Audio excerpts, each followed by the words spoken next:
எல்லோருக்கும் வணக்கம். நாம் இன்றைக்கி என்ன பேச போகிறோம் அப்படின்னா, தலைப்பு வாங்க பேசலாம். இதுதான் நம்ம இன்றைக்கி பேச வேண்டிய தலைப்பு. இப்போ குடும்பத்தில் நிறைய பேர் பார்த்திங்கன்னா ஒரு மகிழ்ச்சியே இல்லாமல் போயிடுச்சு. ஏதோ அன்றாடமாக டெய்லி ரொட்டீனாக போகிறோம் வரோம் சாப்பிட்றோம் தூங்குகிறோம் அப்படியே தான் இருக்கிறதுனால ஒரு இதுவே இல்லாமல் போயிடுச்சு. ஆனால் வாழ்க்கை வந்து ஒரு சக்ஸஸாக இருக்கணும், வாழ்க்கையில் எல்லோரும் நல்லபடியாக பேசிக்கிட்டு இருந்தால் தான் அதுக்கு வந்து வெற்றியே கிடைக்கும். வெற்றி இல்லாமல் வாழ்க்கை என்ன எப்படி இருக்குன்னா, ஏதோ ஓடுது எல்லோரும் சொல்லக்கூடிய பதில் இதுதான். அதனால் ஏண்டாப்பா ஆஃபீஸ் போகணுன்னு இருக்குது, ஏண்டாப்பா வேலை செய்யணுன்னு இருக்குது. இந்த ஒரு அலுப்பு இல்லாமல் நாம் சந்தோஷமாக இருக்கணும்னா அதுக்கு முக்கியமான காரணம் எங்கே இருக்குன்னா, குடும்பத்தில் முதல்ல ஆரம்பிக்கிறோம். இந்த குடும்பம் அப்படின்னா என்ன அப்படின்னா, ஒரு குடும்ப தலைவன் இல்லைன்னா தலைவி, அது கணவன் மனைவி அவங்க பசங்க ஒரு 4 பேர் இருக்காங்கன்னு வச்சுக்கோங்களேன், மகன் மகள் இவங்கெல்லாம் இருக்காங்க அப்படின்னா ஒரு நாளைக்கு 24 மணி நேரம் இருக்குது. எல்லாரும் மெஜாரிட்டி என்ன பண்ணுறாங்க, இந்த மொபைல் ஃபோன் வந்ததெல்லாம் எல்லோரும் எப்போ பார்த்தாலும் மொபைல் ஃபோனை பார்த்து அதை சிட்சாட் பண்ணிக்கிட்டோம். அதில் வாட்ஸ்அப்பு, ஃபேஸ்புக்கு, இன்ஸ்டாகிராமு அதில் தான் நேரத்தை செலவு பண்ணிகிட்ருக்காங்க. பயனுள்ளது தான், இல்லைன்னு சொல்லலை. ஆனால் இதையே பண்ணிகிட்டு இருக்கும்போது என்ன ஆகுது, குடும்பத்தில் ஒருத்தர் பேச ஆகாதனால கருத்து வேறுபாடு மன வேறுபாடு இருந்து அதனால் மனக்கசப்புகள் தான் ஆகுது குடும்ப உறுப்பினர்கள்கிட்டயே.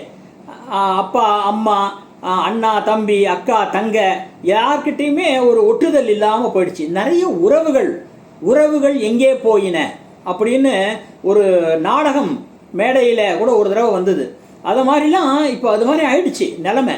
இதுக்கு என்ன காரணம் அப்படின்னா, ஒட்டுதலே இல்லாமல் போனது தான் காரணம். 24 மணி நேரம் இருக்குங்க. இந்த 24 மணி நேரத்தில் ஒரு அரை மணி நேரம் டெய்லி ஒரு அரை மணி நேரம் நாம் குடும்பத்து உறுப்பினர்களோடு பேசுவோம். எல்லாம் சிட் டுகெதர் ஒன்றா உட்காந்துட்டு கணவன் மனைவி பசங்க அப்படி பேசும்போது எப்படி என்ன இருக்குது, இன்றைக்கி ஆஃபீஸில் என்ன நடந்தது அதெல்லாம் அவங்க சொல்லணுன்றது இல்லை. சாதாரணமாக ஜென்ரலாக பேசலாம், என்ன டாப்பிக்கில் வேணுமா பேசலாம். ஏதோ ஒன்று பேசும்போது அவங்களுக்கு மூட் அவுட் இருந்தால் என்ன இதுவாக இருக்கோ, தனக்கு என்ன நீடு என்ன வேணும் அப்படின்னா அதை அவங்க சொல்லலாம்.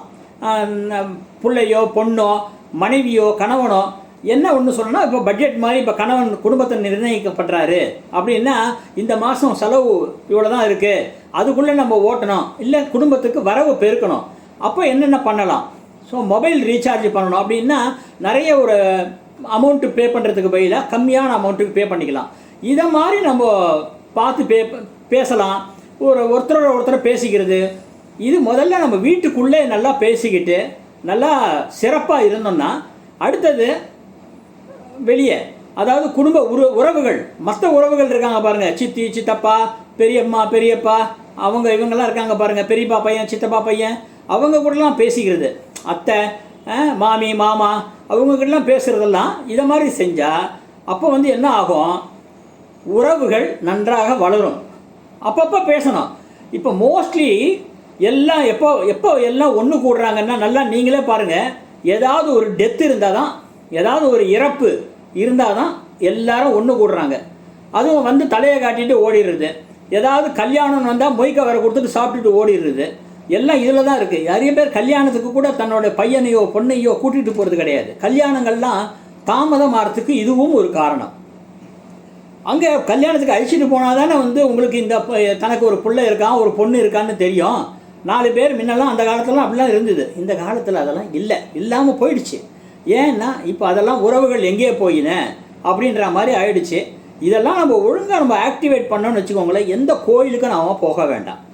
பார்த்தீங்கன்னா சூரியன் வந்து நவகிரகத்தில் சூரியன் வந்து அப்பா, சந்திரன் வந்து அம்மா, செவ்வாய் வந்து இளைய சகோதரம், அதாவது தம்பி தங்கை அப்படின்னு. அது மாதிரி மாமா புதன், குரு வழிகாட்டி, சுக்கிரன் மனைவி, இது மாதிரி எல்லா இதுக்குமே ராகு வெளிநாட்டவர், வேற்றுமொழி பேசக்கூடியவர், கேது கோவில். அது மாதிரி கோவிலுக்கு அழிச்சிட்டு போங்க. கோவில், மாஸ்க்கு, சர்ச்சு எங்கே வேணுமாலும் சரி. எதுக்காக அதெல்லாம் நம்ம போகிறோம் அப்படின்னா, அந்த ப்ரேயர்ஸ் முடிஞ்சுட்டு நாம் ஒருத்தரோட ஒருத்தர் பேச போகிறோம். இப்போ அது அந்த மாதிரி செஞ்சால் ரொம்ப ரொம்ப ரொம்ப ரொம்ப நல்லது. இது அவசியமாக ஒவ்வொருத்தருமே இதை பண்ணிட்டு வர்றது நல்லது. மெஜாரிட்டி மற்ற இதெல்லாம் பார்த்தீங்கன்னா கோவிலில் ட்ரஸ்ட் இருக்குது.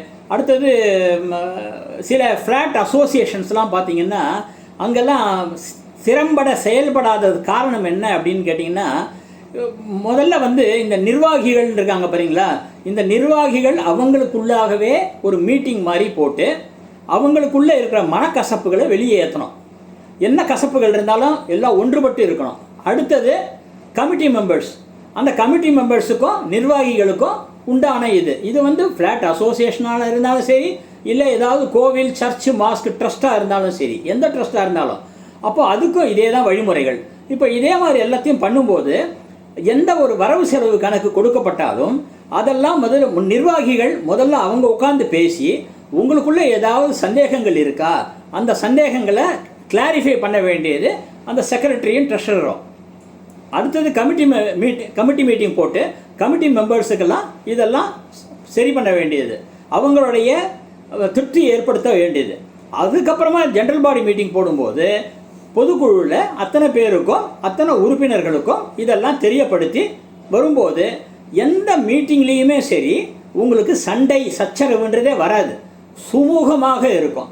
இதை மாதிரி செயல்படுத்தி பார்த்தா குடும்ப உறவு வீட்டில் ஆரம்பித்து லோகம் இன்டர்நேஷ்னல் எல்லா இடத்துலையுமே, வெளிநாடுலாம் கூட இப்போ எதுக்கு ஒவ்வொரு இடமும் சண்டை வந்து யுத்தம் வந்து அதனால் வந்து ஒரு நம்மளுக்கு கேஸ் சிலிண்டர் கிடைக்கிறதுக்கு தட்டுப்பாடு அப்படியே இப்படியேன்னு சொல்லி ஒவ்வொன்றும் நம்மளுக்கு கஷ்டப்படுறது எதனால்?